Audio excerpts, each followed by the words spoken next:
Looking for a laugh? Hollywood has made countless brilliant comedies to keep you busy. Here are 4 of our mysterious founders' favorites. There's a classic from a comedy giant, an underrated all-star film, a silent masterpiece, and a surprisingly touching standout. Stick with us to see if your favorite is on the list.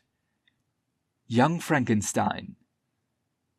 That's Frankenstein. Mel Brooks is one of the most famous voices in American comedy, both as an actor and a director. He made a few minor appearances in this film, but mainly he's in the director's chair. He also co-wrote the script with the star of the film, comedy icon Gene Wilder, who's best known as the original Willy Wonka. But Wilder is far from the only comedy great in this film. It also features the unique British comedy actor Marty Feldman and 2 of Brooks's frequent collaborators, Cloris Leachman and Madeline Kahn. The incredible cast's talent is on full display in this movie, which would take the phrase, "laugh a minute," as an insult. Yes, I think we could all use a good laugh. It's more like laugh every 10 seconds. As you probably guessed, this is Brooks taking on Frankenstein. It takes place after Frankenstein's death, beginning when his American grandson finds out he's inherited the castle. When he arrives to deal with the inheritance, he also finds his grandfather's notes and can't resist trying to build his own monster. Interestingly, Brooks actually used some of the props from the iconic 1931 Frankenstein film and deliberately filmed his version in black and white to further recreate the atmosphere of that movie. Young Frankenstein isn't just one of the funniest films ever made, it's one of the greatest films ever in any genre. The In-Laws.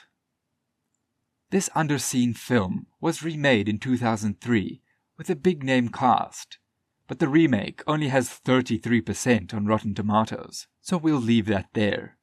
We're talking about the 1979 version, directed by Arthur Hiller. It follows an ordinary, mild-mannered dentist played by Alan Arkin, who meets his son's new in-laws before the wedding.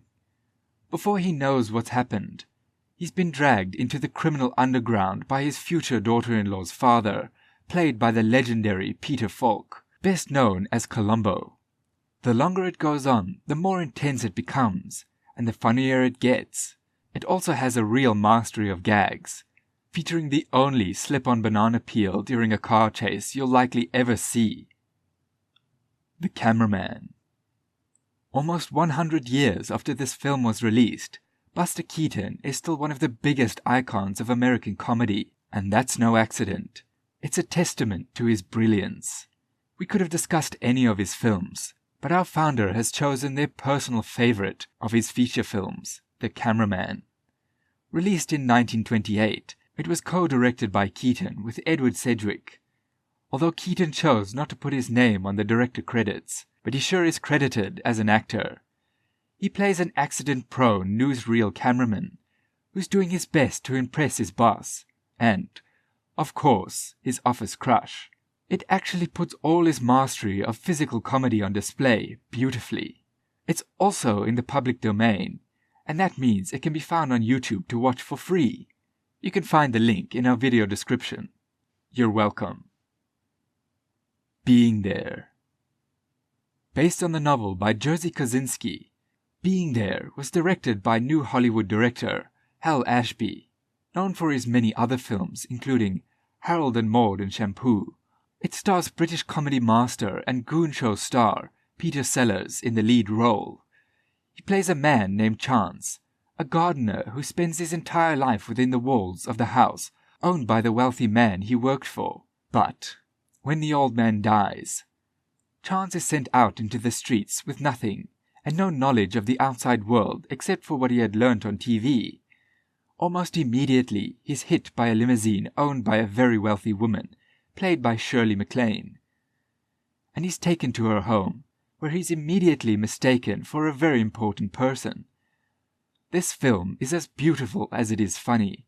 There are 2 endings to this film, but find the one with the lake, and you might agree with our founder that this is the perfect film. Before we go, It would be wrong not to mention that the screenplay was also co-written and then rewritten to what it became by Robert C. Jones, who has his name unjustly removed from the credits, which destroyed his writing career. We can't fix that, since it happened in 1979, but it's important to give credit where it's due. Do you love these films too? Tell us your favorite American comedy in the comments, and click here to keep watching if you need more recommendations.